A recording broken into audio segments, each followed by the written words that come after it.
Hello all of students. आज आपको बहुत इम्पॉर्टेंट और interesting topic D Broglie equation and dual nature of electron के विषय में बताएंगे। अभी तक आपको बोहर एटॉमिक मॉडल बताया, बोहर एटॉमिक मॉडल के कुछ ड्रॉबैक्स बताए, डिफेक्ट्स बताए। उन्हीं डिफेक्ट्स के अगेंस्ट में एक नई कॉन्सेप्ट आई सामने, एक नई कॉन्सेप्ट को जन्म मिला।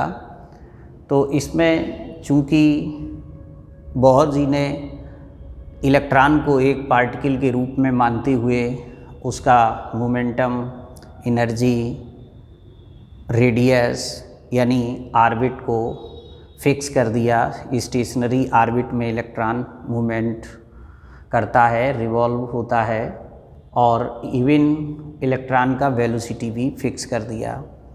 जबकि इलेक्ट्रॉन जैसे माइक्रोस्कोपिक पार्टिकल के लिए ये सब बातें कहना मुश्किल था। इस चीज़ को वहाँ से जन्म दिया गया, इस चीज़ को वहाँ से जन्म मिला कि जब पहले ये माना जाता था कि प्रकाश केवल एक वेव के रूप में बिहेव करता है, वेव नेचर है, और उसके प्रॉपर्टीज़ रिफ्लेक्शन, रिफ्रैक्शन, इंटरफेरेंस ये वेव को बताते थे। लेकिन धीरे धीरे प्लैंक और आइंस्टीन ने इस चीज़ को भी सिद्ध कर दिया कि लाइट वेव ही नहीं, एक पार्टिकल के रूप में भी बिहेव करता है। उसका वेव के साथ साथ पार्टिकल नेचर भी है। उसको चूँकि उन्होंने कहा है कि जो लाइट हमारे पास आती है वो एनर्जी के पैकेट के रूप में आती है, जिनको फोटॉन कहते हैं, और वो निश्चित फ्रिक्वेंसी की एनर्जी जो होती है फोटॉन के रूप में आती है। उसका एक रिलेशन भी दिया है। तो वो रिलेशन है आपका E इक्वल एच न्यू कह दिया। यानी अब प्लैंक ने फोटॉन के रूप में एनर्जी, फोटॉन के रूप में लाइट की बात कही। तो इससे ये हुआ कि लाइट वेव ही नहीं, एक पार्टिकल के रूप में भी बिहेव करता है, क्योंकि आइंस्टाइन ने E इक्वल mc² एक इक्वेशन से पदार्थ के द्रव्यमान को एनर्जी में चेंज कर लिया, एनर्जी को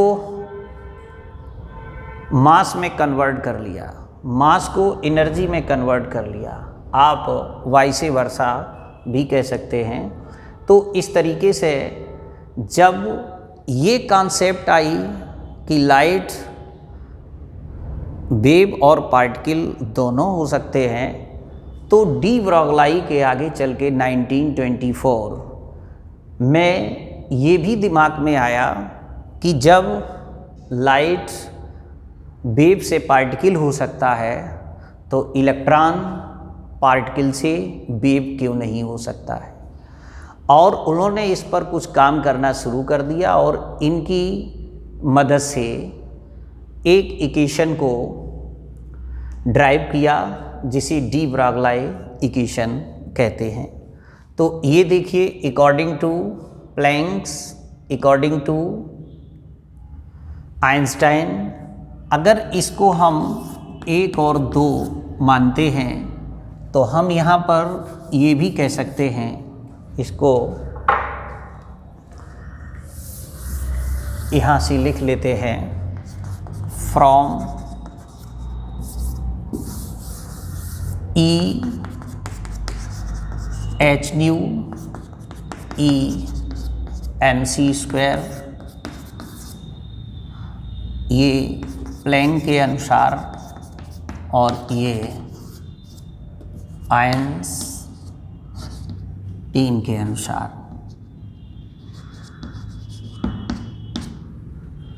अब देखिए, इसमें अगर हम फ्रॉम इक्वेशन 1 और 2 की बात करते हैं तो आ जाएगा H nu equal to M C square. अगर सी को इधर लाते हैं तो न्यू अपॉन सी हो जाएगा, ये एम सी हो जाएगा। अब न्यू अपॉन सी, ये 9th क्लास की भी बात है, v बराबर n lambda wave equation chapter में। तो h अपॉन ये आपका यहाँ पर आ जाएगा 1 अपॉन लेमडा। अब देखिए इसको लेमडा इक्वल आ जाएगा h अपॉन एम सी। अब यहाँ तक डी ब्रॉगली ने इस इक्वेशन को डी ब्रॉगली वेव इक्वेशन नहीं कहा गया, ये केवल एक फोटोन के लिए है। अब डी ब्रॉगली ने क्या किया कि किसी भी पार्टिकल के लिए इस इक्वेशन को लागू कर दिया। अगर वो उसकी वेलोसिटी क्या है, v है, therefore lambda h upon m b हो जाएगा। अब चूंकि ये कांस्टेंट है, कांस्टेंट को ख़त्म करें तो जहाँ पर इक्वल का साइन होता है वहाँ प्रोपोर्शनलिटी का साइन आ जाएगा, ये 1 अपॉन एम बी हो जाएगा। इसको हम lambda directly proportional 1 upon p, चूँकि p equal m b momentum है। अब यहाँ से डी ब्रॉगली का स्टेटमेंट तैयार हो जाता है मैथमेटिकल कि lambda is inversely proportional P के है। पी मीन्स मोमेंटम है, तो हम इनका स्टेटमेंट लिख सकते हैं, the momentum of a moving particle, moving particle, तो पार्टिकल के साथ अगर microscopic of microscopic particle is inversely proportional, inversely proportional to the wavelength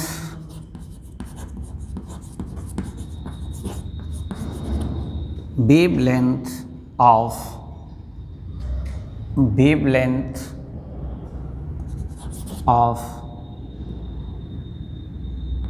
a wave associated with it।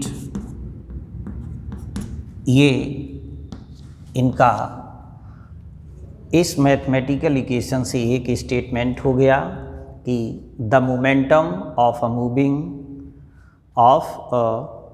Moving microscopic particle is inversely proportional to the wavelength of the wave associated with it, of the wave, यहाँ the शब्द लगा, definite है, the wave associated with it. तो इस तरीके से यहाँ पर डी ब्रॉगली ने ये सिद्ध कर दिया कि इलेक्ट्रॉन या एनी मैटर वो पार्टिकल एंड वेव दोनों के तरीके से बिहेव करता है। अब देखिए इसके लिए इन्होंने हर पार्टिकल के लिए इसको लागू कर दिया। तो क्या क्रिकेट की गेंद है या कोई भी वस्तु है जो स्पीड से चल रही, कार स्पीड से चल रही है, तो क्या कार से भी एसोसिएट जो वेव है उसका वेव लेंथ उसके मोमेंटम के इनवर्सली प्रोपोर्शनल होगा। तो इसके लिए हमें कुछ बातें कंपैरिजन करना पड़ेगा और उसका वेवलेंथ को कैलकुलेट करना है। अब एक एग्जाम्पल के तौर पर हम बात करते हैं कि कोई भी मान लीजिए क्रिकेट का बॉल है जिसका मास कितना है 0.15 किलोग्राम है। इसकी वेलोसिटी कितनी है? 50 मीटर पर सेकेंड है। अब हम from D Broglie equation lambda equal इसमें आएगा h/mb। h का मान 6.62 इंटू 10⁻⁻34 जूल सेकेंड होता है। अब अगर इस मानों को हम रखते हैं तो इसका कैलकुलेशन करते हैं। मास कितना है? 0.15 ये। तो इसका कैलकुलेशन करने के बाद 8.83 इंटू 10⁻⁻35 मीटर आता है। अगर इसको एंगस्ट्राम में भी लिखते हैं तो 10⁻⁻25 एंगस्ट्राम आ जाएगा। अब देखिए, ये जो वेव लेंथ है, इतना छोटा वेव लेंथ है जिसको हम मेजर नहीं कर सकते। और जब इस वेव लेंथ को मेजर नहीं कर सकते तो इतने जो मैक्रो पार्टिकल है या मैक्रो मैटर है उसको हम वेव के तरीके से ट्रीट नहीं कर सकते। अब जिसका कोई अर्थ ही नहीं है, जिसको हम किसी इंस्ट्रूमेंट से उसके वेव लेंथ को माप नहीं सकते, तो हम ये नहीं कह सकते कि उसको ये पदार्थ वेव के तरीके से व्यवहार करेगा और पार्टिकल के तरीके से भी व्यवहार करेगा। तो यहाँ से इसका अर्थ ख़त्म हो जाता है। अब यही कंपैरिजन इलेक्ट्रॉन से करते हैं, जिसको डी ब्रॉगली ने प्रूफ कर दिया कि इलेक्ट्रॉन पार्टिकल भी है और इलेक्ट्रॉन वेव भी है। अब देखिए, for electron m 9.1 into 10⁻⁻31 kilogram और यहाँ पर ये इसका वेलोसिटी हमने जब आपको बोर्स एटॉमिक मॉडल पढ़ाया था 2.18 इंटू 10⁶ मीटर पर सेकेंड। ये फर्स्ट ऑर्बिट में घूमते हुए इलेक्ट्रॉन की वेलोसिटी इलेक्ट्रॉन की निकली थी हाइड्रोजन एटम में। अब देखिए, h तो मालूम है कांस्टेंट है 6.62 इंटू 10⁻⁻34 जूल सेकेंड। अब according to de Broglie equation lambda h/mb ये आपका 6.62 इंटू 10⁻⁻34 और यहाँ पर 9.131 और इसकी वेलोसिटी 2.18 इंटू 10⁶। अगर इसको हम सॉल्व करते हैं, कैलकुलेट करने के बाद ये आता है 3.32 इंटू 10⁻⁻10 मीटर। अगर इसको एंगस्ट्राम में भी चेंज करते हैं तो 3.32 एंगस्ट्राम आता है। अब देखिए, ये वेवलेंथ बहुत बड़ी है जिसको हम आसानी से मेजर कर सकते हैं। केमिस्ट्री में इस लंबाई को भी बहुत बड़ा ही माना गया है, जहाँ पर अति सूक्ष्म से सूक्ष्म कण की बात हो रही है, इलेक्ट्रॉन जैसे पार्टिकल की बात हो रही है जिसका मास 10⁻31 किलोग्राम के आर्डर का है। तो इस तरीके से इसको मेजर कर सकते हैं। तो यहाँ पर ये चीज़ प्रूफ कर दी है कि इलेक्ट्रॉन का नेचर ड्यूअल है। इलेक्ट्रॉन वेव एंड पार्टिकल दोनों के तरीके से बिहेव करता है। तो आज का टॉपिक इतना था, D Broglie equation and dual nature of electron. और इसके साथ ही आज का वीडियो समाप्त करते हैं। Thanks all of you.